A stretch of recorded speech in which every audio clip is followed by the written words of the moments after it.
ನಮಸ್ಕಾರ. ಏಷ್ಯಾನೆಟ್ ಸುವರ್ಣ ನ್ಯೂಸ್ನ ಜಾತಕ ಫಲ ವಿಶೇಷ ಕಾರ್ಯಕ್ರಮಕ್ಕೆ ಸ್ವಾಗತ. ನಾನು ನಯನಾ ಶಂಕರ್. ಇವತ್ತು ಸೋಮವಾರ, ಶಿವನ ವಾರ. ಹಾಗಾದರೆ ಈ ದಿನದ ವಿಶೇಷತೆ ಹೇಗಿದೆ? ಇವತ್ತು ಶಿವನನ್ನ ಆರಾಧನೆ ಮಾಡೋದ್ರಿಂದ ನಾವು ಯಾವ ರೀತಿಯಾಗಿ ಅವನ ಕೃಪೆಗೆ ಪಾತ್ರರಾಗಬಹುದು? ಹಾಗೆ ಇವತ್ತು 12 ರಾಶಿಗಳ ಫಲಾಫಲ ಏನು?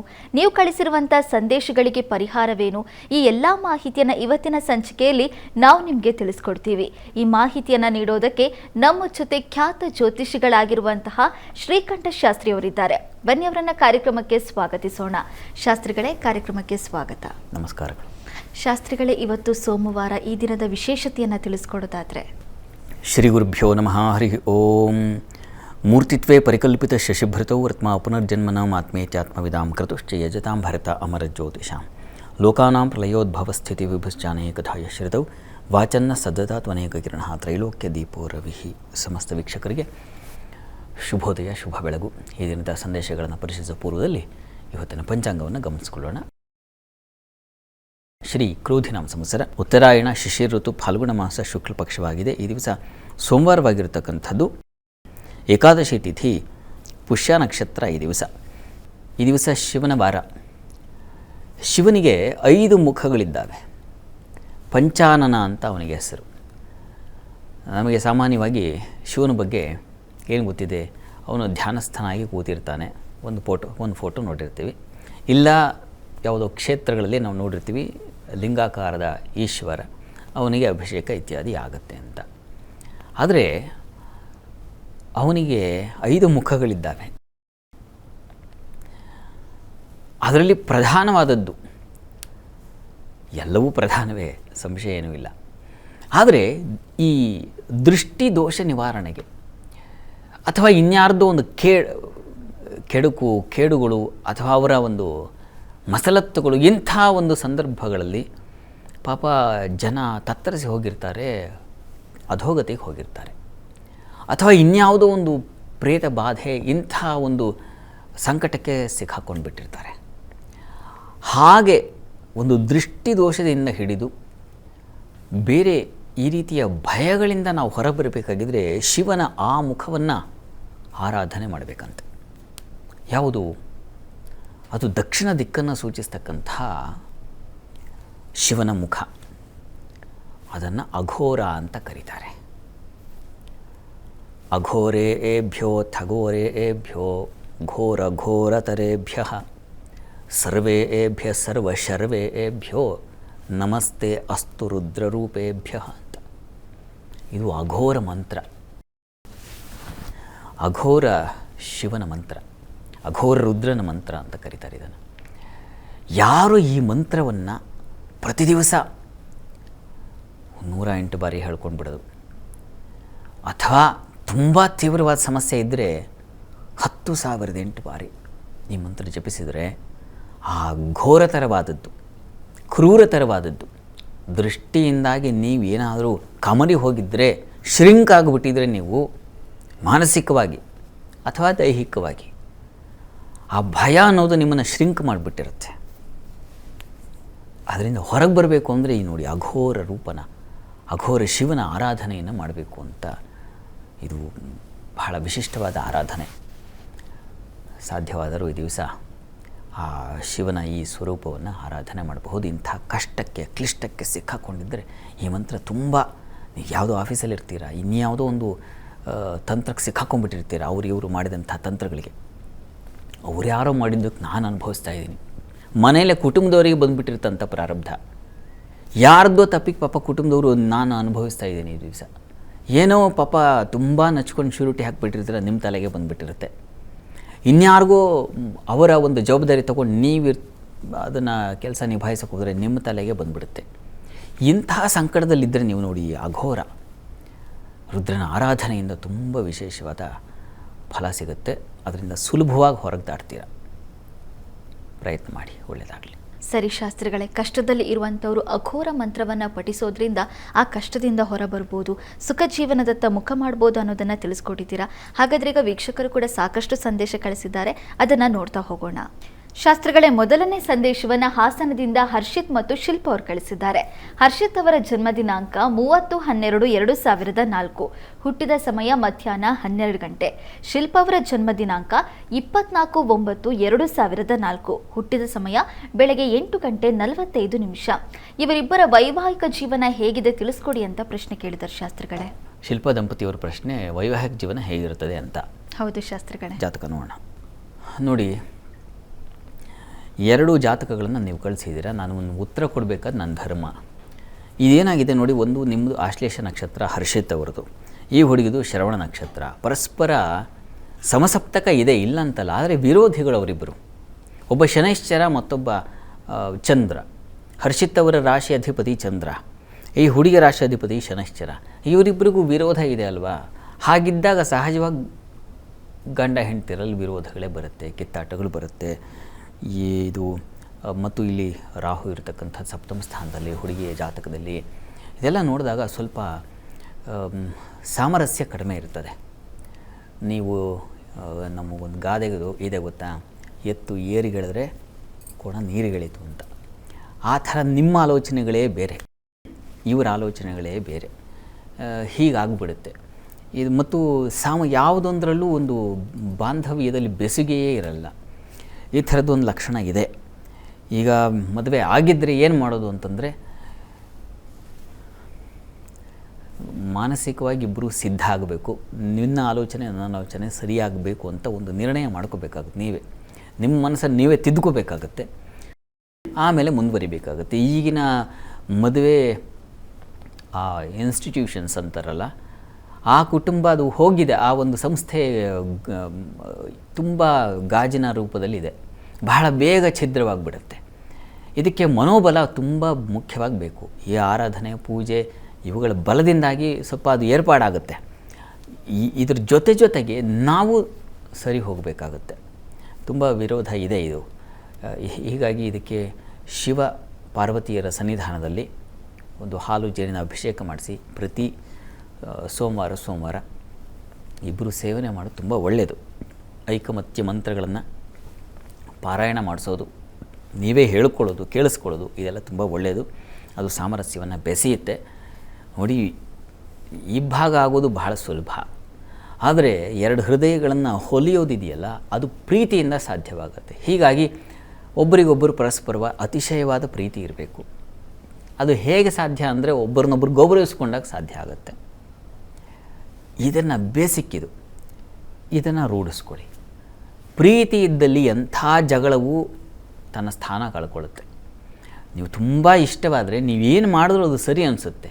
ನೀವು ಇಷ್ಟ ಇಲ್ಲ ಅಂದರೆ ನೀವು ಒಂದು ಕಡ್ಡಿ ಆಚೆ ಈಚೆ ಇಟ್ಟು ಅದು ಕಿರಿಕಿರಿ ಆಗುತ್ತೆ. ಹೀಗಾಗಿ ಮೂಲಭೂತ ಏನಪ್ಪ ಅಂದರೆ ಪ್ರೀತಿ. ಅದಕ್ಕೆ ಏನು ಬೇಕು ಅದನ್ನು ಮಾಡಿ, ಆ ರೀತಿಯಲ್ಲಿ ಬದುಕಿ ಚೆನ್ನಾಗಿರಿ. ಆ ಐಕಮತ್ಯದಿಂದ ಇಂಥದ್ದೊಂದು ಸಾಮರಸ್ಯ ಏರ್ಪಾಡಾಗುತ್ತೆ. ಆ ಮಂತ್ರಕ್ಕೆ ಆಸಕ್ತಿ ಇದೆ. ಹೀಗಾಗಿ ಈ ಪ್ರಯತ್ನ ಮಾಡಿ. ಒಳ್ಳೆಯದಾಗಲಿ, ನಿಮ್ಮ ಸಂಸಾರ ಚೆನ್ನಾಗಿರಲಿ. ಆ ಪಾರ್ವತಿ ಪರಮೇಶ್ವರನ ಅನುಗ್ರಹ ಉಂಟಾಗಲಿ ತಮಗೆ. ಸರಿ ಶಾಸ್ತ್ರಿಗಳೇ, ಮುಂದಿನ ಸಂದೇಶವನ್ನು ಹಾಸನದಿಂದ ಧನುಷ್ ಅವರು ಕಳಿಸಿದ್ದಾರೆ. ಧನುಷ್ ಅವರ ಜನ್ಮ ದಿನಾಂಕ 23/1/2006, ಹುಟ್ಟಿದ ಸಮಯ ಸಂಜೆ 6 ಗಂಟೆ 43 ನಿಮಿಷ. ಈಗ BCA ಓದ್ತಾ ಇದ್ದೀನಿ, ಮುಂದೆ ಶಿಕ್ಷಣದಲ್ಲಿ ಯಾವ ರೀತಿಯಾಗಿ ಮುಂದುವರಿಬೇಕು ಅಂತ ಪ್ರಶ್ನೆ ಕೇಳಿದ್ದಾರೆ ಶಾಸ್ತ್ರಿಗಳೇ. ಧನುಷ್ ಅವ್ರ ಪ್ರಶ್ನೆ BCA ಆಗಿದೆ, ಮುಂದೆ ಏನು ಮಾಡಬೇಕು ಅಂತ ಕೇಳಿದ್ದಾರೆ ಅಲ್ವಾ? ಹೌದು ಶಾಸ್ತ್ರಿಗಳೇ. ಜಾತಕ ನೋಡಿದ್ರೆ ನೋಡಿ, ತಮ್ಮದು ಕರ್ಕಾಟಕ ಲಗ್ನದಿಂದ ಕರ್ಮಸ್ಥಾನದಲ್ಲಿ ಕುಜ ತುಂಬ ಚೆನ್ನಾಗಿದೆ ನಿಮ್ಮ ಜಾತಕದಲ್ಲಿ. ಗುರುಚಂದ್ರ ಯುತಿ ಚತುರ್ಥದಲ್ಲಿರ್ತಕ್ಕಂಥದ್ದು, ಅದು ಗಜಕೇಸರಿ ಯೋಗ ತುಂಬ ಚೆನ್ನಾಗಿದೆ. ನೀವು MCAನೂ ಮಾಡಿ ಟೀಚಿಂಗ್ ಪ್ರೊಫೆಷನ್ಗೆ ಆಯ್ಕೆ ಮಾಡಿಕೊಳ್ಳಿಕ್ಕೂ ಅವಕಾಶ ಇದೆ. ಇಲ್ಲ ನೀವು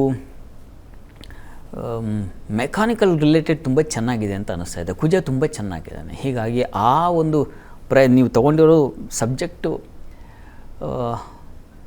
ಬೇರೆ ಇದೆ, ಆದರೆ ಕುಜನ ಬಲ ಚೆನ್ನಾಗಿದೆ ನಿಮ್ಮ ಜಾತಕದಲ್ಲಿ. ಮುಂಚೆನೇ ಇದನ್ನು ಆಯ್ಕೆ ಮಾಡ್ಕೊಳ್ಬೇಕಾಗುತ್ತೆ. ಇರಲಿ, ಈಗ MBA ಮಾಡಲಿಕ್ಕೆ ಖಂಡಿತ, MCA ಮಾಡಿ ಮುಂದುವರಿಲಿಕ್ಕೆ ಖಂಡಿತ ಅವಕಾಶ ಇದೆ. MBAಗೂ ಅವಕಾಶ ಇದೆ.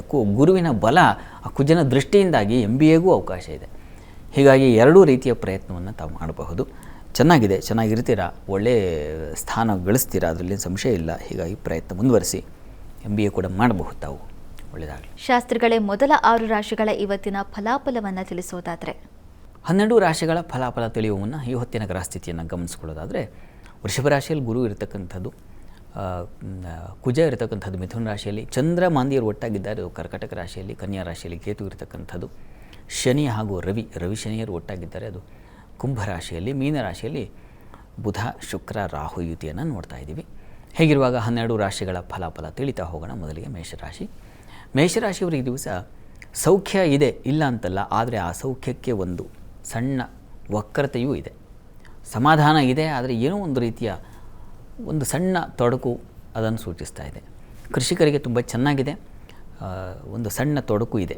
ಅಲ್ಲಿ ಮಾಂದಿ ಚಂದ್ರ ಸೇರಿದಾಗ ಸ್ವಲ್ಪ ಮಾನಸಿಕವಾಗಿ ಸ್ವಲ್ಪ ಕೂಗತಕ್ಕಂಥದ್ದು, ಈ ಥರದ ಒಂದು ಲಕ್ಷಣ ಇದೆ. ಇದಕ್ಕೆ ಅಮ್ಮನವರು ಪ್ರಾರ್ಥನೆ ಮಾಡಿದ್ರೆ, ಅಮ್ಮನವ್ರ ಸನ್ನಿಧಾನದಲ್ಲಿ ಕ್ಷೀರಾಭಿಷೇಕ ಮಾಡಿಸಿ ತುಂಬ ಅನುಕೂಲ ಆಗುತ್ತೆ. ಉಳಿದ ಹಾಗೆ ಕುಟುಂಬ ಸಹಕಾರ ಚೆನ್ನಾಗಿದೆ, ವೃತ್ತಿಯಲ್ಲಿ ಹೆಚ್ಚಿನ ಅನುಕೂಲ ಕಾಣಲಿಕ್ಕೆ ಅವಕಾಶಗಳಿದ್ದಾವೆ, ಹೆಚ್ಚಿನ ಪಾಲು ಚೆನ್ನಾಗೇ ಇದೆ. ಹೀಗಾಗಿ ಆತಂಕ ಬೇಡ, ಆತಂಕದ ಲಕ್ಷಣ ಏನೂ ಇಲ್ಲ. ಇರತಕ್ಕಂಥದ್ದು ಒಂದೇ ಚತುರ್ಥದ ಮಾಂದಿ ಸ್ವಲ್ಪ ನೋಡಿ ಪ್ರಯಾಣದಲ್ಲೂ ತೊಂದರೆಯನ್ನು ತರಬಹುದು. ಹೀಗಾಗಿ ಪ್ರಯಾಣ ವಿಚಾರದ ಸ್ವಲ್ಪ ಹುಷಾರಾಗಿರಿ. ಬಂಧುಗಳ ಜೊತೆಗೆ ಮಿತ್ರರ ಜೊತೆಗೆ ಸ್ವಲ್ಪ ಎಚ್ಚರಿಕೆಯಿಂದ ಮಾತಾಡಿ. ಅತಿಯಾದ ಮಾತು ಒಂದು ವಕ್ರತೆಯನ್ನು ಉಂಟು ಮಾಡಿಬಿಡುತ್ತೆ. ಅತಿ ಸಲಿಗೆ ಅತಿ ಸರ್ವತ್ರ ವರ್ಜಯೇತ್ ಅಂತಿದೆಯಲ್ಲ, ಹೀಗಾಗಿ ಸ್ವಲ್ಪ ಆ ಅತಿಯನ್ನು ಕಡಿಮೆ ಮಾಡ್ಕೋಬೇಕು.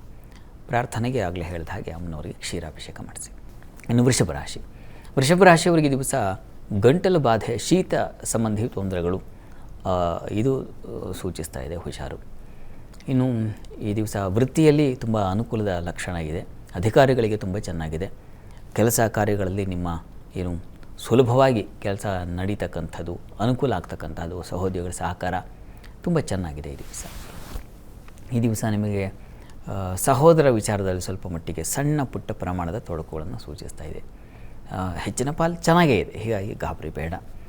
ಪ್ರಾರ್ಥನೆಗೆ ದಿವಸ ನಿಮ್ಮ ಇಷ್ಟ ದೇವತಾರಾಧನೆ ಮಾಡಿ, ಮನಸ್ಸಿಗೆ ಯಾವ ದೇವರು ಇಷ್ಟವೋ ಅದನ್ನು ಪ್ರಾರ್ಥಿಸಿ. ಇನ್ನು ಮಿಥುನ ರಾಶಿಯವರಿಗೆ ದಿವಸ ಆಹಾರ ಸಮೃದ್ಧಿ ಇದೆ, ಸಮೃದ್ಧ ಆಹಾರವೂ ನಿಮಗೆ ಅಜೀರ್ಣ ಆಗಿಬಿಡಬಹುದು. ಹೀಗಾಗಿ ಯಾವುದೋ ಒಂದು ಸಿಕ್ಕಿದೆ, ಒಳ್ಳೆ ಚೆನ್ನಾಗಿ ಊಟ ಮಾಡಿಬಿಡೋಣ ಅಂಥೇಳಿ ಅದು ನಿಮಗೆ ತ್ರಾಸಾಗುತ್ತೆ. ಹಿತಭುಕ್ ಮಿತಭುಕ್, ಹೀಗಾಗಿ ಹಿತವಾದದ್ದನ್ನು ಮಿತವಾಗಿ ತೊಗೊಂಡ್ರೆ ಬಹಳ ಒಳ್ಳೆಯದು ಅಂತ. ಮತ್ತು ಈ ದಿವಸ ನಿಮಗೆ ವಿದ್ಯಾರ್ಥಿಗಳಿಗೆ ತುಂಬ ಚೆನ್ನಾಗಿದೆ, ಆದರೆ ಸಣ್ಣ ಪ್ರಮಾಣದ ತೊಂದರೆ ಸೂಚಿಸ್ತಾ ಇದೆ. ಹಣಕಾಸಿನ ವಿಚಾರದಲ್ಲೂ ಅಷ್ಟೇ ಸಣ್ಣ ಪ್ರಮಾಣದ ತೊಂದರೆಗಳು, ಎಚ್ಚರಿಕೆ ಇರಲಿ. ಬಿಟ್ಟರೆ ಕಷ್ಟ ಆಗುತ್ತೆ. ಇನ್ನು ಈ ದಿವಸ ವೃತ್ತಿಯಲ್ಲೂ ಅನುಕೂಲದ ವಾತಾವರಣ ಇದೆ, ಆತಂಕ ಬೇಡ.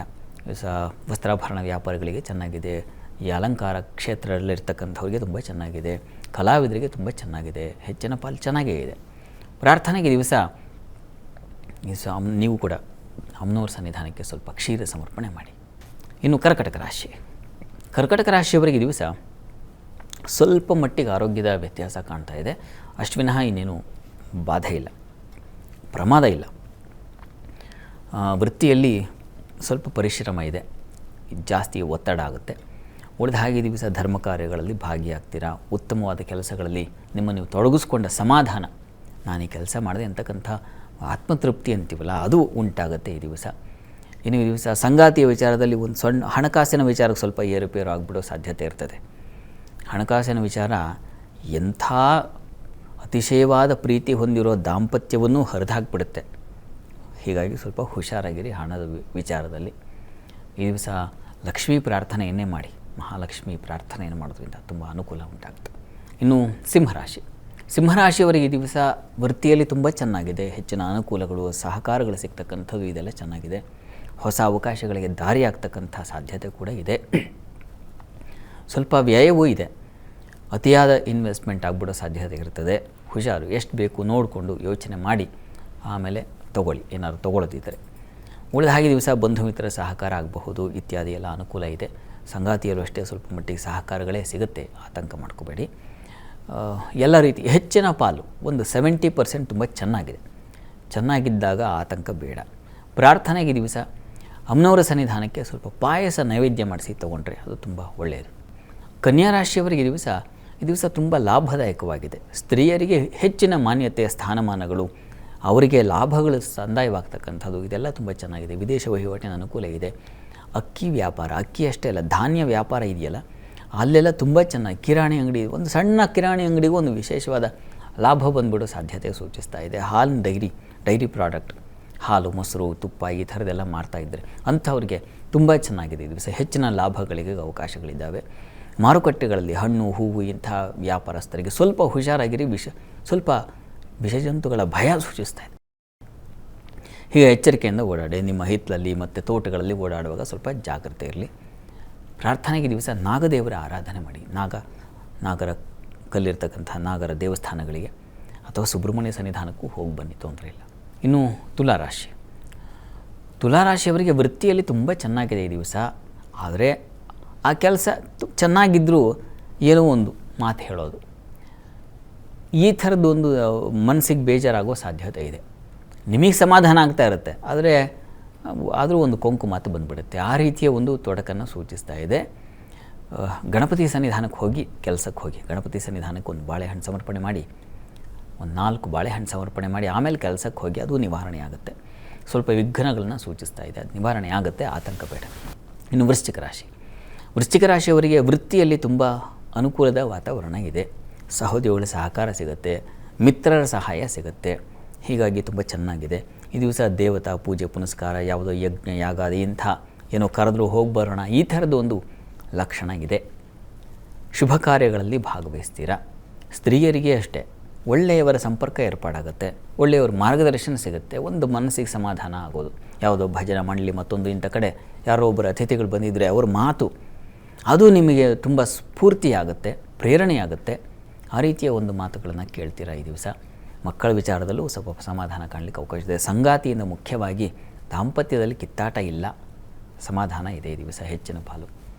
ಪ್ರಾರ್ಥನೆಗೆ ದಿವಸ ನೀವು ಕೂಡ ಇಷ್ಟ ದೇವತಾ ಆರಾಧನೆ ಮಾಡಿ. ಇನ್ನು ಧನುರಾಶಿಯವರಿಗೆ ದಿವಸ ವೃತ್ತಿಯಲ್ಲಿ ತುಂಬ ಅನುಕೂಲದ ಫಲ ಇದೆ. ಮಿತ್ರರ ಸಹಾಯ ಉಂಟಾಗ್ತಕ್ಕಂತಹ ಸಾಧ್ಯತೆ ಇದನ್ನು ಸೂಚಿಸ್ತಾ ಇದೆ. ಸ್ವಲ್ಪ ಮಟ್ಟಿಗೆ ಬಂಧುಗಳಲ್ಲಿ ಅಸಮಾಧಾನ ಇದೆ. ಮತ್ತು ಹೃದಯ ಭಾಗದಲ್ಲಿ ಸ್ವಲ್ಪ ತೊಂದರೆಗಳು, ಏನೋ ಒಂದು ರೀತಿಯ ಒತ್ತಡ, ಉಸಿರಾಟಕ್ಕೆ ಸ್ವಲ್ಪ ತೊಂದರೆಗಳು, ಈ ಥರದ್ದು ಸೂಚಿಸ್ತಾ ಇದೆ. ಸ್ವಲ್ಪ ಹುಷಾರು, ಎಚ್ಚರವಾಗಿರಿ. ಅಷ್ಟಮದಲ್ಲಿ ಮಾಂದಿ ಇದೆ, ವಸ್ತು ನಷ್ಟತೆ ಆಗುತ್ತೆ, ವಸ್ತು ಕಳ್ಕೊಳ್ತೀವಿ. ಸ್ತ್ರೀಯರು ಬಹಳ ಮುಖ್ಯವಾಗಿ ತುಂಬ ಮುಖ್ಯವಾದ ವಸ್ತು ಎಲ್ಲೋ ಬಿಟ್ಟುಬಿಡ್ತಕ್ಕಂಥದ್ದು, ಆಮೇಲೆ ನೆನಪಾಗೋದು, ಮತ್ತೆ ಹೋಗಿ ನೋಡಿದ್ರೆ ಅಲ್ಲಿಲ್ಲ ವಸ್ತು, ಹೀಗಾಗೋ ಸಾಧ್ಯತೆ ಇರ್ತದೆ. ಹೀಗಾಗಿ ನೀವು ಆಟೋಗಳಲ್ಲಿ ಓಡಾಡುವಾಗ, ಕ್ಯಾಬ್ಗಳಲ್ಲಿ ಓಡಾಡುವಾಗ ಏನು ತೊಗೊಂಡು ಹೋಗಿದ್ದೀರಾ, ಬ್ಯಾಗು ಇತ್ಯಾದಿ, ವಾಟರ್ ಬಾಟ್ಲು ಮತ್ತೊಂದು ಬಿಟ್ಬಿಡ್ತೀರಾ, ಈ ಥರದ್ದಾಗೋ ಸಾಧ್ಯತೆ ಇರುತ್ತೆ. ಸ್ವಲ್ಪ ಹುಷಾರು, ಗಮನಿಸಿ. ಉಳಿದ ಹಾಗೆ ಚೆನ್ನಾಗಿದೆ. ಏನು ಪ್ರತಿಭಾಷಾ ಬುದ್ಧಿ ಬಲ ಚೆನ್ನಾಗಿರ್ತದೆ. ದಾಂಪತ್ಯದ ಸ್ವಲ್ಪ ಮನಸ್ತಾಪಗಳು, ವಕ್ರತೆ ಇದೆ. ಇದರ ನಿವಾರಣೆಗೆ ಲಕ್ಷ್ಮೀನಾರಾಯಣ ಹೃದಯ ಪಾರಾಯಣ ಅದು ತುಂಬ ಒಳ್ಳೆಯದು ಮಾಡಿ. ಇನ್ನು ಮಕರ ರಾಶಿಯವರಿಗೆ ದಿವಸ ಸಂಗಾತಿಯ ವಿಚಾರದಲ್ಲಿ ಚೆನ್ನಾಗಿದೆ, ಚೆನ್ನಾಗಿಲ್ಲ, ಶುಭಾಶುಭ ಮಿಶ್ರವಾಗಿದೆ ಈ ದಿವಸ. ಒಂದು ಸ್ವಲ್ಪ ಮಟ್ಟಿಗೆ ಒಳ್ಳೆಯ ರೀತಿಯ ಪ್ರೀತಿಯ ಮಾತುಗಳು ಇತ್ಯಾದಿ ಸಪೋರ್ಟ್ ಸಿಗುತ್ತೆ. ಆದರೆ ಏನೋ ಒಂದು ಮಾತು ಅದು ನಿಮ್ಮ ಕಹಿ ಉಂಟು ಮಾಡುತ್ತೆ, ಆ ರೀತಿಯ ಒಂದು ತೊಡಕಿದೆ.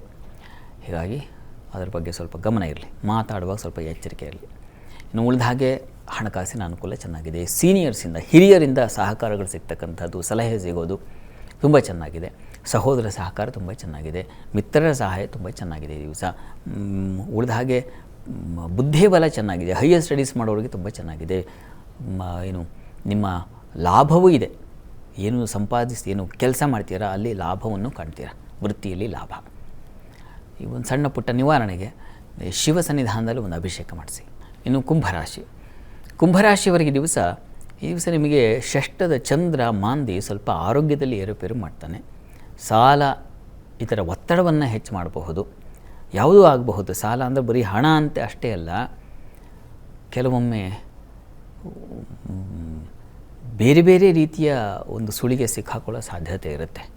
ಯಾರ್ದೋ ಮಾತಿಗೆ ಕಟ್ಟಿಬಿದ್ದು ಪ್ರಾಮಿಸ್ ಕೊಟ್ಬಿಟ್ಟು ಮಾತೇ ಕೆಲವೊಮ್ಮೆ ಆ ಮಾತನ್ನೇ ಅಡ ಇಟ್ಟುಬಿಡೋದು ಇರುತ್ತಲ್ಲ, ಆ ಥರ ಆಗಿಬಿಡುತ್ತೆ.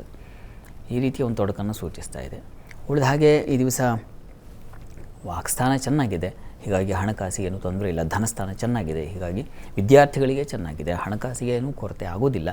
ಆದರೆ ಈ ಒಂದು ಸಾಲದ ಸುಳಿ ಇದೆಯಲ್ಲ, ಇದು ಹಣವಿದ್ದರೂ ಕಷ್ಟ, ಇಲ್ಲದೇ ಇದ್ದರೂ ಕಷ್ಟ, ಅಂಥದ್ದೊಂದು ಸಂದರ್ಭ ಏರ್ಪಾಡು ಮಾಡುತ್ತೆ. ಚಂದ್ರನೂ ಅಲ್ಲಿ ಚೆನ್ನಾಗಿದ್ದಾನೆ, ಮಾಂದಿ ಕಾರಣದಿಂದಾಗಿ ಎಲ್ಲ ಇದ್ದೂ ಏನೋ ಒಂದು ತೊಡಕು, ಆ ರೀತಿಯ ಒಂದು ತೊಡಕನ್ನು ಸೂಚಿಸ್ತಾ ಇದೆ. ಹುಷಾರು. ಇನ್ನು ಉಳಿದ ಹಾಗೆ ಪ್ರಯಾಣದಲ್ಲಿ ಚೆನ್ನಾಗಿದೆ, ಬಂಧು ಮಿತ್ರರ ಸಹಕಾರ ಚೆನ್ನಾಗಿದೆ, ಬಂಧುಗಳ ಒಡನಾಟ ತುಂಬ ಚೆನ್ನಾಗಿರ್ತದೆ, ವೃತ್ತಿಯಲ್ಲೂ ಚೆನ್ನಾಗಿದೆ, ಆತಂಕ ಬೇಡ. ಪ್ರಾರ್ಥನೆಗೆ ದಿವಸ ದುರ್ಗಾ ಪ್ರಾರ್ಥನೆ, ದುರ್ಗಾ ಸ್ತುತಿಯನ್ನು ಹೇಳ್ಕೊಳ್ಳಿ. ಇನ್ನು ಮೀನರಾಶಿಯವರಿಗೆ ದಿವಸ ನಿಮಗೆ ಮಕ್ಕಳ ವಿಚಾರದಲ್ಲಿ ಸಮಾಧಾನ ಕಾಣ್ತೀರಾ. ಸ್ವಲ್ಪ ಮಟ್ಟಿಗೆ ಉದರ ಬಾಧೆ ಸೂಚಿಸ್ತಾ ಇದೆ, ಹುಷಾರು. ಉಳಿದ ಹಾಗೆ ವೃತ್ತಿಯಲ್ಲಿ ಅನುಕೂಲ ಕಾಣಬಹುದು, ಸಹೋದರ ಸಹಕಾರ ಚೆನ್ನಾಗಿದೆ. ಇನ್ನು ನೀವು ಕಲಾವಿದರಿಗೆ ಹೆಚ್ಚಿನ ಅನುಕೂಲ ಇದೆ, ಹೊಸ ಅವಕಾಶಗಳಿಗೆ ದಾರಿಯಾಗುತ್ತೆ, ಹೆಚ್ಚಿನ ಪಾಲು ಚೆನ್ನಾಗೇ ಇದೆ. ಪ್ರಾರ್ಥನೆಗೆ ನೀವು ಕೂಡ ಗಣಪತಿ ಸನ್ನಿಧಾನಕ್ಕೆ ಹೋಗಿ ಬನ್ನಿ, ಗಣಪತಿ ದರ್ಶನ ಮಾಡಿ, ತುಂಬ ಅನುಕೂಲ ಆಗುತ್ತೆ. ಈ ದಿವಸ 12 ರಾಶಿಗಳವರು, ರಾಶಿ ಗೊತ್ತಿಲ್ಲ ಅಂತಕ್ಕಂಥವ್ರು ಹೇಳಬಹುದಾದ ಮಂತ್ರ ಓಂ ಶಂಕರಾಯ ನಮಃ. ಸುಲಭವಾಗಿದೆ, ಹೇಳ್ಕೊಳ್ಳಿ. ಶಾಸ್ತ್ರಿಗಳೇ, ಇವತ್ತಿನ ದಿನ ವಿಶೇಷತೆ 12 ರಾಶಿಗಳ ಫಲಾಫಲ ಜೊತೆಗೆ ವೀಕ್ಷಕರು ಕೇಳಿರೋ ಪ್ರಶ್ನೆಗಳಿಗೆ ಉತ್ತರವನ್ನು ಕೊಟ್ಟಿದ್ದೀರಾ. ಧನ್ಯವಾದಗಳು ಶಾಸ್ತ್ರಿಗಳೇ. ಸರ್ವೇ ಜನಾಃ ಸುಖಿನೋ ಭವಂತು, ಸಮಸ್ತ ಸನ್ಮಂಗಳಾನಿ ಭವಂತು. ಎಲ್ಲರಿಗೂ ಶುಭವಾಗಲಿ. ವೀಕ್ಷಕರೇ, ನೀವು ಕೂಡ ನಿಮ್ಮ ಜಾತಕವನ್ನು ಪರಿಶೀಲಿಸ್ಕೊಳ್ಬೇಕು ಅಥವಾ ನಿಮ್ಗೆ ಏನಾದರೂ ಸಮಸ್ಯೆಗಳು ಇದ್ದರೆ ಅದಕ್ಕೆ ಪರಿಹಾರವನ್ನು ಕಂಡುಕೊಳ್ಬೇಕು ಅಂತ ಇದ್ದರೆ ಸ್ಕ್ರೀನ್ ಮೇಲೆ ಕಾಣಿಸ್ತಾ ಇರುವಂಥ ನಂಬರ್ಗೆ ತಮ್ಮ ಹುಟ್ಟಿದ ದಿನಾಂಕ ಹಾಗೂ ಹುಟ್ಟಿದ ಸಮಯದ ವಿವರವನ್ನು ಕಳಿಸಿದರೆ ಶಾಸ್ತ್ರಿಗಳು ಜಾತಕವನ್ನು ಪರಿಶೀಲಿಸಿ ಸೂಕ್ತವಾದಂಥ ಪರಿಹಾರವನ್ನು ನೀಡ್ತಾರೆ. ಇದಾಗಿತ್ತು ಇವತ್ತಿನ ಜಾತಕ ಫಲ ವಿಶೇಷ ಕಾರ್ಯಕ್ರಮ. ನೇರ ದಿಟ್ಟ ನಿರಂತರ ಸುದ್ದಿಗಾಗಿ ನೋಡ್ತಾ ಇರಿ ಏಷ್ಯಾನೆಟ್ ಸುವರ್ಣ ನ್ಯೂಸ್.